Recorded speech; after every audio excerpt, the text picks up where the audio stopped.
All COVID-19 vaccines being developed aim to produce immunity to the SARS-CoV-2 virus by stimulating an immune response to an antigen, usually the characteristic spike protein found on the surface of the virus.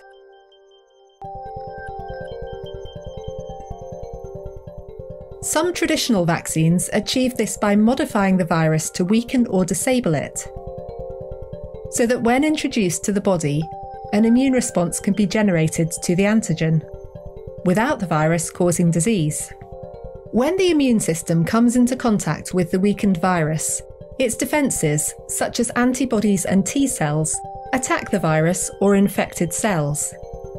In the process, specialised memory cells take note of the specific antigen and prime the immune system to produce cells and antibodies that will quickly target these proteins.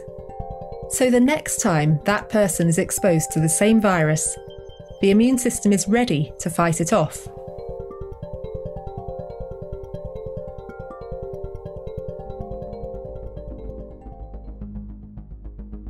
Instead of using the whole virus, another way to trigger immunity involves using just fragments of it, like the spike proteins. These subunit vaccines have the advantage of being relatively easy and cheap to produce, and are incapable of causing disease because these fragments are not able to infect host cells. However, they are less likely to be recognised by immune cells aimed at attacking infected cells, which means they may trigger a weaker immune response. Because of this, subunit vaccines often include chemical agents called adjuvants, which are designed to stimulate a stronger immune response, and booster shots may also be required. Not all vaccines are designed to introduce antigens to the body. Some work by using cells in a patient's body to produce the antigens themselves.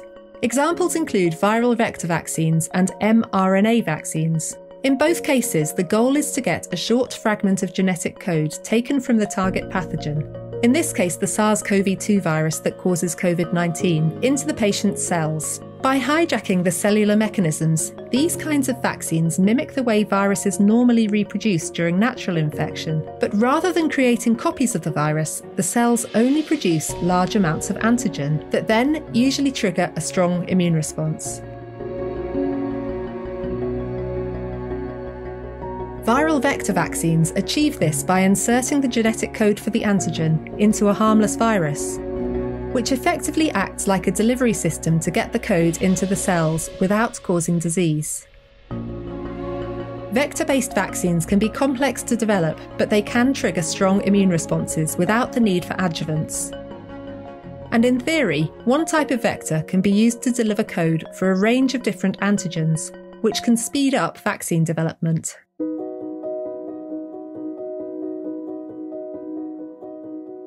Nucleic acid vaccines, like mRNA and DNA vaccines, also involve inserting genetic code into cells to produce antigens.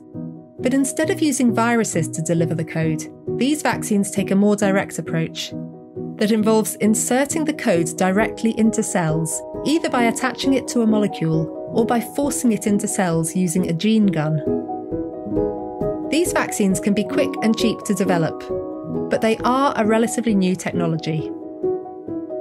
With hundreds of COVID-19 vaccines now in development, it's likely that a mixture of different approaches will be needed in order to stop the global spread of this coronavirus and end the pandemic.